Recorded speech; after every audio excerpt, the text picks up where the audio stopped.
Jennifer, your new Mercedes-Benz comes with a key replacement. Are you familiar with what the key replacement does? Yes, it'll replace up to 2 key fobs. Well, first of all, how the hell would you know that as a customer?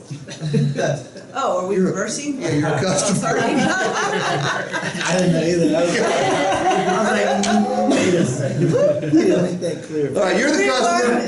That's my bad for not setting it up properly, okay? All right, you're the customer, I'm the salesperson. Okay. Okay? Hey, Jennifer, your new Mercedes-Benz is going to come with key replacement. And by the way, there is no other Mercedes-Benz in the state of California that's going to come with key replacement. Are you familiar with what that does? I'm not. Okay.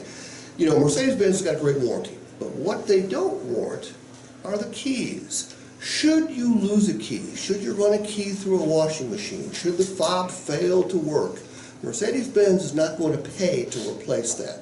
Now, have you ever paid to have a key fob replaced? I have not.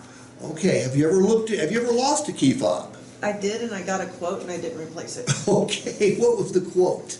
It was $600. Okay, well then you have a good idea of what those keys cost. But even though you didn't replace it, Jennifer, you still ended up paying for that key. Do you know how? When I traded it in? How would you know that, Jennifer? You're a consumer. There's no way you could possibly know that. But you're I right. knew that before I worked here. Okay, good. Yeah.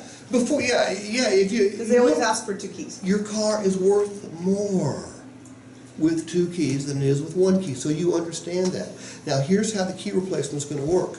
Now, we hope you don't lose a doggone key, believe me. But if you do, we're going to pay to have the key fob replaced, programmed. We'll pay for substitute transportation. If necessary, we'll pay for a locksmith. 1 key fob claim could run up to $950.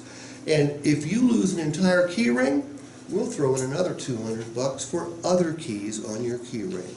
So you've got that for 6 months. And Jennifer, if you plan on keeping the vehicle longer than 6 months, check with Tiffany or PJ, and they'll show you how to extend that coverage out to 3, 4, even 5 years. Nice. Okay?